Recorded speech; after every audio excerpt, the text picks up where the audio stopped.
C'est comme dans une pièce de théâtre, tu as été un grand acteur qui a joué plusieurs rôles dans chaque âge.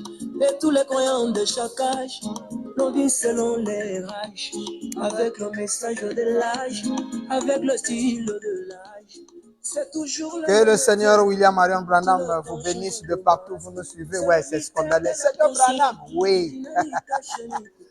C'est votre émission, le troisième sacerdoce, l'émission du peuple, qui est là pour aider le peuple à comprendre la vérité. Chaque mardi, nous sommes là, 30 minutes pour dire Amen à la citation.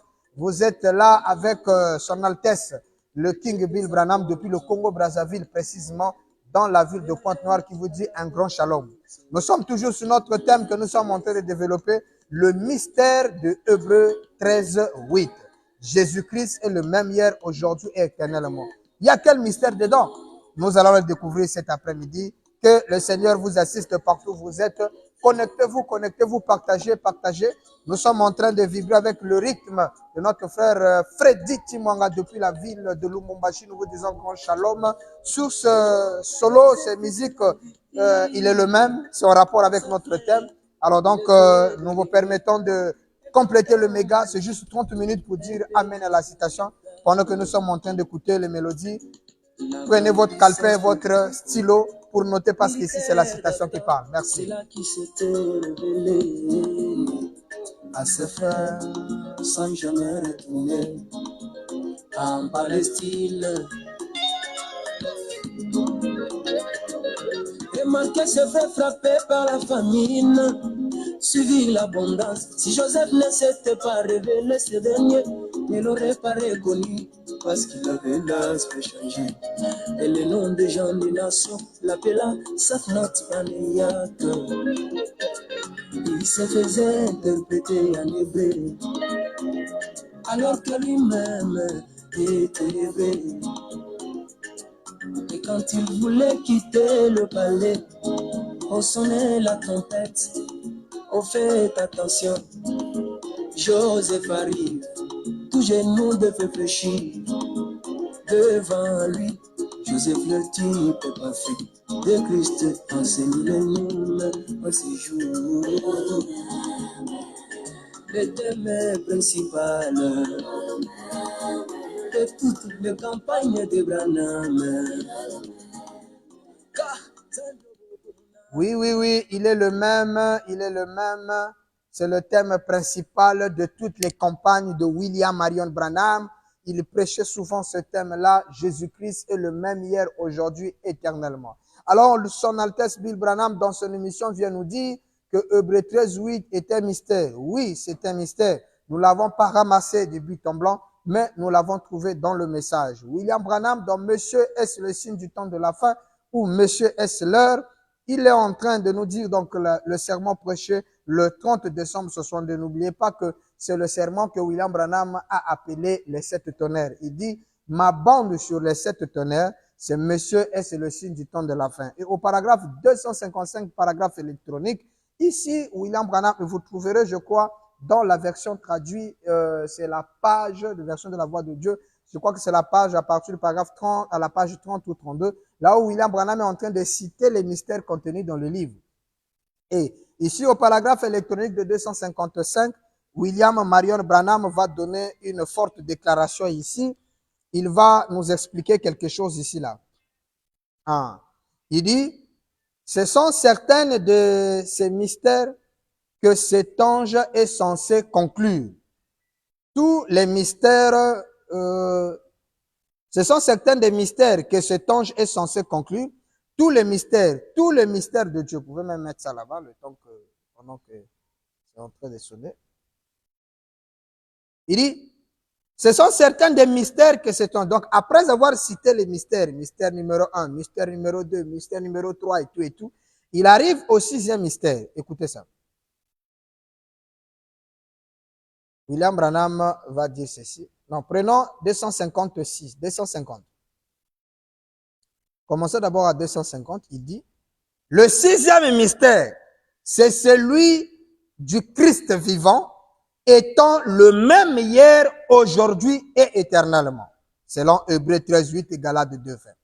Donc, William Branham dit le sixième mystère, c'est celui de Christ vivant, étant le même hier, aujourd'hui et éternellement. Donc, Hébreux 13, 8 est le sixième mystère des mystères contenus dans le livre. Et au paragraphe 255, Branham dit, ce sont certains des mystères que ce septième ange est censé conclure. Tout le mystère de Dieu, ce septième ange est censé le terminer. Alors, si Hébreux 13, 8, au paragraphe 250, est un mystère et c'est le sixième mystère, et Branham vient de dire au paragraphe 255 que c'est un mystère où le septième ange doit mener à terme. Ça veut dire que la révélation de Hébreux 13, 8, qui est un mystère, et le révélateur de mystère, c'est William Marion Branham. Il est le seul révélateur divin de la parole. Et lorsque lui vient pour révéler les mystères, Hébreux 13, 8, qui forme le sixième mystère, doit être révélé. Et pourtant, en les lisant, elle est claire. Jésus-Christ, le même hier, aujourd'hui et éternellement. Point barre. Si nous le prenons comme ça, nous serons comme les pentecôtistes et tout lecteur de la Bible va le lire comme ça. Mais Frère Branham vient et dit non. Quand vous voyez Jésus-Christ, le même hier, aujourd'hui et éternellement, c'est un mystère. Il appelle ça le sixième mystère. C'est celui de Christ vivant, étant le même hier, aujourd'hui et éternellement, Hébreux 13, 8 et Galates 2, 20. Donc, ce sont des versets qui forment en soi un mystère. Mais le mystère ne peut être révélé que par la voix du septième ange. Voilà pourquoi le paragraphe 255 il dit, ce sont ces vérités mystères que ce septième ange est censé mener à terme. C'est pourquoi, si le mystère Hébreux 13, 8 est un mystère révélé par le septième ange que William Marion Branham, ça signifie que les dénominations n'ont pas cette révélation. Voilà pourquoi, lorsque nous lisons avec ça se développe jusqu'au-delà des dénominations. Ça se développe jusqu'à ce au sommet de l'arbre. Donc, Hébreux 8, Jésus-Christ est le même hier, aujourd'hui, éternellement. Branham dit que ça se développe au-delà des dénominations. Donc, les dénominations n'ont pas le développement de Hébreux 13, 8. C'est-à-dire la révélation qu'apporte le septième ange sur Hébreux 13, 8, les dénominations n'ont pas ça. Voilà pourquoi lorsque vous êtes en face d'une dénomination, il va te dire que Jésus-Christ est le même hier, aujourd'hui, éternellement. Et lorsque lui parle de Jésus-Christ, il te fait allusion à l'homme que Matthieu parle, l'homme que Jean parle, l'homme que Luc a parlé. Donc, les quatre évangiles, le monsieur qu'ils ont décrit dans leur livre comme étant le Messie, c'est-à-dire le fils de Marie, on vous fait comprendre que c'est le fils de Marie là qui est le même hier. Mais Frère Branham dit que Hébreux 13, 8 est un mystère. C'est le sixième mystère et ça se développe au-delà des dénominations. Maintenant, si toi, un pasteur du message, tu prêches Hébreux 13, 8 comme une dénomination, c'est que toi, tu n'as pas reçu la révélation. Ah oui, parce que si tu as la révélation donnée par William Branham par le septième ange, tu comprendras que Hébreux 13, 8 est au-delà des dénominations. Maintenant, lorsque les dénominations prennent Hébreux 13, 8, il te dit clairement que le fils de Marie, c'est lui qui est le même hier, aujourd'hui, éternellement. C'est lui qu'on appelle Jésus. Or, l'apôtre Paul avait fait une synthèse des choses. C'est-à-dire, il avait compris une révélation. Lorsqu'il dit Jésus-Christ est le même hier, aujourd'hui, éternellement. Mais, bien mes frères, soyons sérieux. Voici maintenant le mystère, nous allons essayer de détailler ça pour que vous compreniez. La Bible nous dit ceci. Lorsque, comment on appelle, Joseph voulait rompre secrètement avec Marie lorsqu'il se rend compte que Marie est enceinte. Qu'est-ce qui se passe? La Bible dit que l'ange, c'est des choses que je crois que tout le monde peut connaître, on peut ou ne pas lire.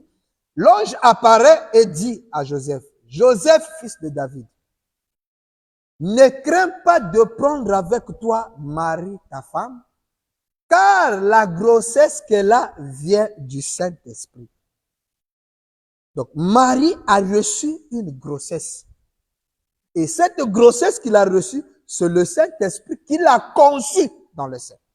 Ouais, c'est pas quelqu'un. D'ailleurs, même à la naissance, lorsque Marie rencontre l'ange Gabriel pour lui parler, l'ange Gabriel, lorsqu'il lui donna l'information de la naissance de Jésus, Marie était claire. Il dit, mais moi, je ne connais pas d'homme. Comment cela se fera-t-il?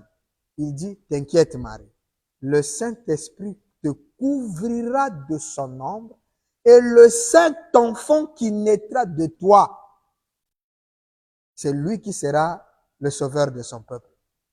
Donc, Marie, Jésus commence dans le ventre de Marie. Il commence dans le ventre d'une femme qu'on appelle Marie. Et la grossesse de Marie n'est pas une grossesse comme on pouvait les voir dans certains films de fiction. Non, ça a commencé 1 mois, 2 mois, 3 mois, 4 mois, jusqu'à 9 mois. Et Jésus est venu au monde comme tous les bébés. Il n'est pas sorti déjà gaillard, non. Un bébé qui pouvait prendre les tétés et prendre les tétés de sa mère. Et lorsqu'on dit non, Jésus n'avait pas le cordon ombilical, non, c'est un mensonge. Jésus en avait bel et bien. Et je crois que c'est dans Dieu confirmant sa parole de 64 où Frère Branham nous dit qu'il avait le cordon ombilical, le lien qui le liait entre elle, sa mère et lui. Parce que comment il pouvait vivre? Oh non, il vivait seulement du Saint-Esprit. Non, il se nourrissait des subsistances venant du corps de la mère. Oui, du corps de sa mère, c'est ce que Frère Branham est en train de nous expliquer. Nous aurons le temps peut-être de lire ça prochainement lorsque nous parlerons du mystère de Jésus, mais je crois que ça aussi, ça peut nous aider. Donc, il était un bébé, il est né, et il a grandi dans un foyer où le papa était charpentier. Ça, c'est inévitable que Jésus était un charpentier. Il a appris le travail de la menuiserie. Et il a commencé à fonctionner. Mais vous imaginez qu'un enfant comme ça, demain après demain, on vous dit que il était le Messie. Voilà pourquoi les Juifs n'ont pas pu croire à Jésus. Parce que le petit qui est né quelque part et tout et tout. Donc, vous voyez qu'il commence un bas âge. Maintenant, on te dit que le gars là est le même hier, aujourd'hui, éternellement. Mais il faut avoir la compréhension spirituelle pour comprendre comment le bébé là peut être hier. Et le jour, regardez ce que l'apôtre Pierre est en train de déclarer, le jour de là où l'effusion du Saint-Esprit est descendue dans Acte 2, 36. Il dit que toute la maison d'Israël, écoutez bien, sache avec certitude que Dieu a fait Seigneur et Christ, c'est Jésus que vous avez crucifié. L'apôtre Pierre, ayant reçu l'Esprit Saint à la Pentecôte, sort avec un message et il dit au peuple, il met la distinction qui existe entre Jésus, le corps, et le Christ qui est l'onction, le Seigneur qui est l'Esprit. Il dit, c'est Jésus, c'est-à-dire cet homme que vous avez crucifié, Dieu l'a fait, le verbe faire. On l'a fait Christ et Seigneur. Donc Jésus a été fait Christ et Seigneur. Voyez-vous? Ce qui vous montre la différence qui existe entre le Christ, qui est l'onction, le Seigneur qui est l'Esprit, et Jésus qui est le corps. Donc, lorsqu'on dit Jésus-Christ est le même hier, aujourd'hui, éternellement, ça veut tout ça, c'est parce que l'apôtre Paul a compris que le Christ qui a agi hier, c'est le même Christ qui était en Jésus. Étant dans la dispensation du Fils, il a compris que Jésus est le Christ, étant devenu un. Voilà pourquoi il a dit Jésus-Christ est le même hier, aujourd'hui et éternellement. Mais ça ne fait pas allusion au physique de Jésus qui soit le même. Non. C'est pourquoi dans questions et réponses, nous prenons William Branham. Ici, c'est 30 minutes pour dire Amen à la citation. Questions et réponses sur les Hébreux. Numéro 2, le verset Shekinah prêché le 2 octobre 1957. Le paragraphe 386, William Branham dit ceci. Ou, comme je l'ai dit à ce sujet, les catholiques appellent cela la filiation éternelle de Dieu. Donc Jésus est le Fils éternel de Dieu. Et ce n'est pas seulement les catholiques, frère Branham, mais beaucoup de pasteurs pensent que Jésus-Christ est le Fils éternel de Dieu. Non. Non. Il dit, comme je l'ai dit avant, cela n'a même pas de sens. Comment un fils va être éternel? Branham dit, voyez-vous, il ne peut y avoir de fils éternel. La filiation éternelle n'existe pas. Branham dit, parce qu'il ne peut pas y avoir de fils éternel, parce qu'un fils doit avoir un commencement. Et ainsi, Branham dit, Jésus a eu un commencement. Dieu n'a pas eu de commencement. Jésus a eu quoi? Un commencement. Mais si Jésus a commencé, comment il peut être le même hier, aujourd'hui, éternellement? Ce qui est éternel, c'est ce qui n'a ni commencement ni fin. Or, Jésus a un commencement. Et si Jésus a un commencement, il ne peut pas être le même hier, aujourd'hui, éternellement. Non. Voilà ce que les dénominations ne peuvent pas comprendre. Et si vous voyez un pentecôtiste prêcher ça, c'est qu'il a lu Frère Branham pour comprendre ça. Parce qu'il n'y a que le 7e ange qui a la capacité de vous dire que Jésus n'est pas le même hier, aujourd'hui, éternellement. Parce que bibliquement, c'est ce qui est écrit. Mais William Branham vient avec la révélation de la Bible pour vous dire, non, non, non. C'est comme il a dit. Lorsque Jésus dit, ils brûleront dans un feu un feu éternel, en fait, Jésus parle d'un enfer éternel, ou d'un feu et qui va brûler éternellement. Branham vient, il dit, non, non, non, non, non. Il n'y a pas d'enfer éternel. L'enfer a été créé pour Satan et ses anges. Donc, ce qui a été créé a eu un commencement, doit avoir une fin. L'enfer ne peut pas être éternel. Non, non, non, non. L'enfer n'est pas éternel. L'enfer a été créé. Et Frère Branham dit, j'ai créé l'enfer pour punir le méchant. Ça, il est dit dans la brochure Apocalypse, chapitre 5, deuxième partie. Donc, le serpent écrasé, volume 2. Donc, c'est là où il est en train de parler de ça. Donc, l'enfer ne peut pas être éternel. Il corrige. Et là, la Bible parle de Jésus-Christ, le même hier, aujourd'hui, éternellement. Branham dit non. C'est Christ qui est le même hier, aujourd'hui. Jésus ne peut pas être le même hier. Donc, même quand on dit c'est le thème principal des campagnes de William Branham était donné de leur faire comprendre que le Christ qui agit hier parce que nous allons lire les Écritures, ne vous en faites pas, vous allez comprendre.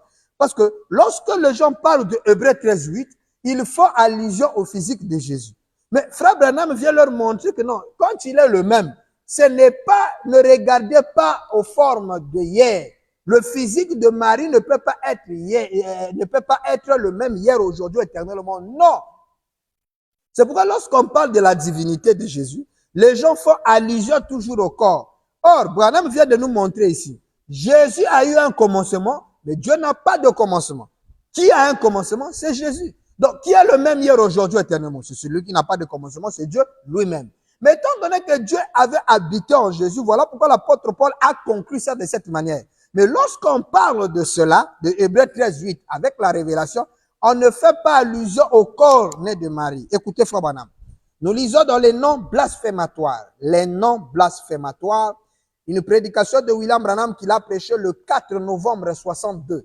Le paragraphe 191 ou 191. William Branham dit ce qui suit. Je répète, les noms blasphématoires prêchés le 4 novembre 1962 matin, paragraphe 191 ou 191. William Branham dit ceci. Eh bien, il regardait, les Juifs, il regardait à ce petit corps qui était né de Marie. Le petit corps qui était né de Marie, c'est celui que vous appelez Jésus. Branham dit, voyez, ça, ce n'était pas Dieu. Donc, le fils né de Marie n'est pas Dieu. Ça, je suis en train de lire William Branham. Il dit, ce petit corps né de Marie là, ça, ce n'était pas Dieu. Ça, c'était le fils de Dieu. Mais Dieu était dans ce corps. Voilà ce que William Branham est en train de nous montrer. Donc, Jésus était le corps terrestre où Dieu a habité. Et ce corps-là ne peut pas être le même hier, aujourd'hui, éternellement. Non. Mais c'est la divinité qui a habité ce corps qui est le même hier, aujourd'hui et éternellement. Ça veut dire que lorsqu'il parlait de cela, Frère Branham va nous expliquer cela. Oh, le message est merveilleux. C'est pourquoi il faut utiliser les lunettes de William Branham pour mieux comprendre. Et nous allons arriver pour expliquer le même hier, aujourd'hui, éternellement. Donc, comprenons un peu ici que William Branham est en train de nous faire comprendre que le physique de Marie, ça, c'était pas Dieu. Voilà pourquoi Jésus peut arriver dans la tombe de Lazare. Vous voyez, lorsque les chrétiens, et ça aussi c'est un défaut, lorsque vous dites aux gens, Jésus est Dieu, vous allez voir que vous enseignez ce genre d'enseignement chez les gens, sans leur faire comprendre comment est-ce que Jésus est Dieu. Voilà pourquoi vous avez des difficultés devant les musulmans, vous avez des difficultés devant tout ce qui maîtrise l'historique de Jésus comme étant Dieu, comme étant, qui maîtrise l'historique de Jésus comme étant il n'est pas Dieu. Parce que lorsque vous enseignez aux gens, bien aimé, Jésus c'est Dieu, lui il prend, il va dehors, il dit Jésus est Dieu. Maintenant quelqu'un lui dit, bon, Dieu, comment est-ce que vous pouvez expliquer Dieu peut pleurer? Le verset le plus court de la Bible, Jésus pleura. Comment est-ce que Dieu peut pleurer? Ça, ce n'est pas Dieu. Comment est-ce que Dieu peut prier? C'est parce que tu ne l'as pas expliqué. Jésus à la croix crie, Père, Père, mon Dieu, pourquoi m'as-tu abandonné? S'il était Dieu, pourquoi il invoque encore Dieu? Et vous avez des difficultés à ce niveau-là. Parce que vous n'arrivez pas à faire la différence qui existe entre la divinité et le corps. Donc, lorsqu'on parle de Hébreux 13:8, c'est lui qui est le même hier, aujourd'hui, éternellement, ça n'a rien à voir avec ce corps né de Marie. Branham répond, je reprends ici, il dit, eh bien, les gens, donc, ils regardaient à ce petit corps qui était né de Marie. Branham dit, voyez, ça, ce corps-là, ce n'était pas Dieu. C'est pourquoi celui qui tue Jésus ne tue pas Dieu. Celui qui frappe Jésus ne frappe pas Dieu. Donc Dieu, on l'a tapé, Dieu, c'est quoi ces conneries-là? Dieu, on peut le taper et puis tout ça là. Non, ça c'est le corps. C'est pourquoi à la croix, il était clair. Il dit, pourquoi Matthieu... D'ailleurs, depuis Gethsemane, Jésus leur fait comprendre. Il dit, dans la prière, il dit, Père, si possible, éloigne de moi cette coupe. Quand il a compris que la coupe ne pouvait pas lui être ôtée, il dit, Seigneur, toutefois, que ça ne soit pas ma volonté. Ça, c'est Jésus qui dit, qu'il ne soit pas fait selon ma volonté, mais selon ta volonté. Ça veut dire que Jésus avait une volonté propre en tant qu'humain, et Dieu avait sa volonté à lui. La volonté de Dieu s'imposait sur Jésus. Et dans le nouveau ministère, William Branham dit que lorsque Jésus et Lazare étaient morts, Jésus a reçu l'information. Il a fait ses bagages pour aller guérir Lazare. Frère Branham dit, le Père lui a dit, reste, ne va pas. Je vais accomplir une œuvre à travers Lazare. Tous les messages qu'on envoyait chez Jésus, Jésus n'est pas parti jusqu'à ce qu'il est mort. Et Dieu a voulu attendre que ça fasse plus de 3 jours pour qu'il aille ressusciter Lazare. Donc tout cela, Jésus avait sa propre volonté. Et Dieu aussi avait sa volonté. C'est pourquoi Frère Branham dit, tantôt c'était Jésus qui parlait, tantôt c'était le Père qui parlait. Donc vous devez être capable d'enseigner aux gens la divinité de Jésus pour qu'ils comprennent comment est-ce que Jésus a été fait Dieu. Mais Jésus avait sa propre volonté. Et ça, Branham dit, c'était pas Dieu. Il dit, mais Dieu était dans ce corps. C'était Dieu dans ce corps. C'était Dieu. Il a dit, si je ne fais pas les œuvres de mon Père, alors condamnez-moi. Donc, il faisait les œuvres de son Père. Il dit, mais qui d'entre vous me condamnera du péché d'incrédulité dans la parole? Quelle est la parole prononcée par Dieu qui n'a pas été accomplie en moi? Donc Jésus n'était que le corps terrestre, comme on l'a dit. Il descend. Qui d'entre vous m'accusera du péché de l'incrédulité? Montre-moi, si je n'ai pas fait les œuvres de mon... Même si vous ne pouvez pas croire en moi, croyez aux œuvres que je fais, car elles témoignent. Autrement dit, le Père est en moi, témoignant de lui-même. Donc c'était le Père qui témoignait de lui-même. Et Jean 5:19 dit, le Fils ne peut rien faire. Jésus dit, le Fils ne peut rien faire sans voir d'abord le Père faire quelque chose. Ce que le Père fait, le Fils copie et le fait pareillement.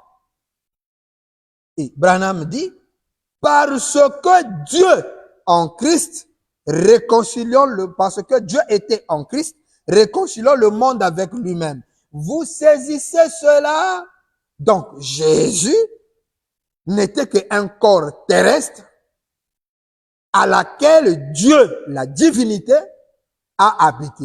Donc ce corps ne peut pas être le même hier, aujourd'hui et éternellement. Impossible. C'est lui qui est le même hier, c'est Dieu. Et Dieu, Frère Branham vient de nous faire la différence entre le corps qui était né de Marie, qui n'était pas Dieu, et Dieu qui a habité ce corps. Et pour rendre ça encore plus limpide, dans Hébreux chapitre 7, première partie, prêché le 15 septembre 1957 soir, paragraphe 27. Écoutez maintenant la clarité, Branham va rendre ça plus clair. Il nous reste 5 minutes. William Branham dit ceci, écoutez. Bon, Jésus a été rendu semblable à lui. Semblable, c'est pas lui, semblable.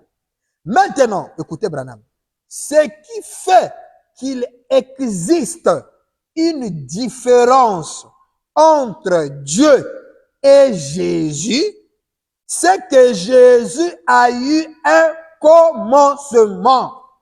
Mais Dieu n'a pas eu de commencement, Melchisédek n'a pas eu de commencement. Mais Jésus a eu un commencement.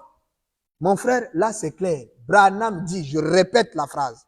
Maintenant, ce qui fait qu'il existe une différence entre Dieu et Jésus. Pasteur, frère, notez ça dans votre tête. Quand tu vas dire aux gens, Jésus est Dieu, écoute ça bien.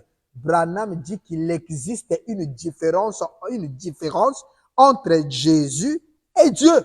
Donc Jésus, la différence c'est surtout où, frère Branham? Il dit c'est que Jésus a eu un commencement.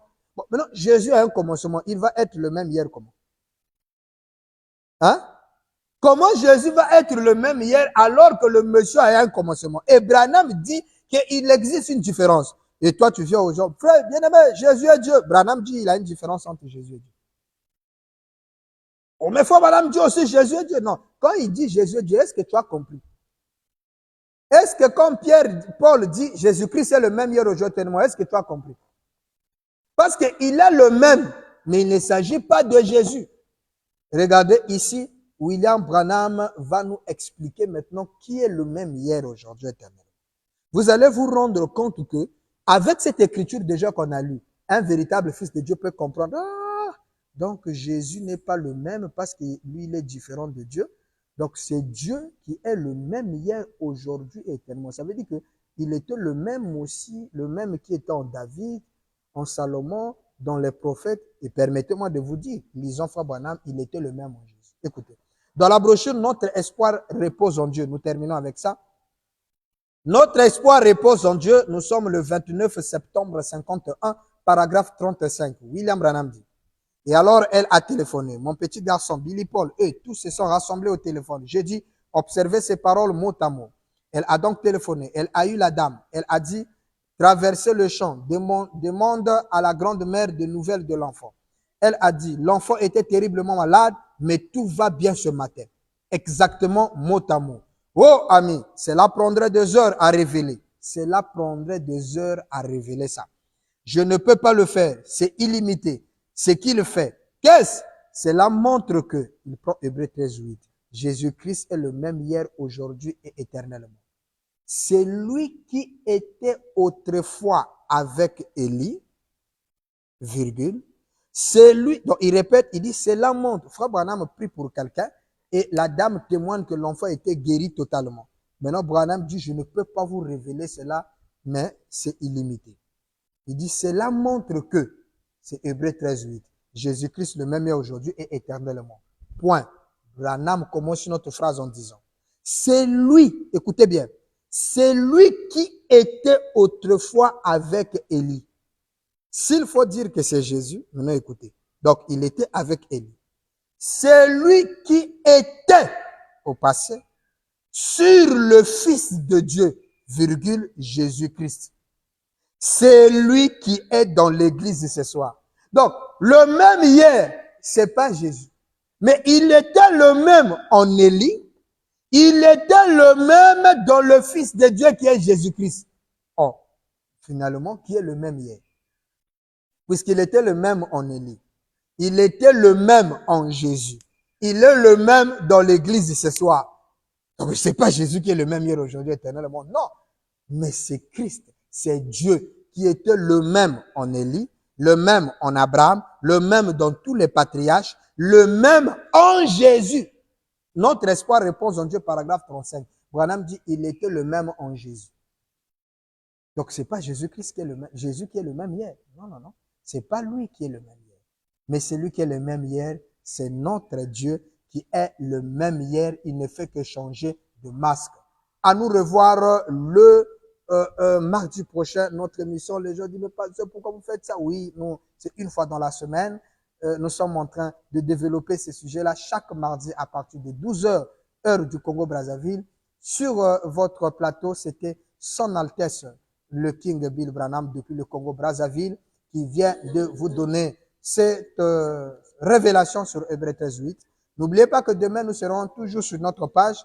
Nous sommes en train de développer un grand sujet que nous avons intitulé la preuve scientifique. Et nous sommes en train de parler sur la photo de Sam Houston. Cette photo qui est derrière, beaucoup de gens ne comprennent pas quel est le rôle de cette photo. Mais demain, suivez-nous à partir de 17h45 sur notre chaîne que vous êtes en train de nous suivre.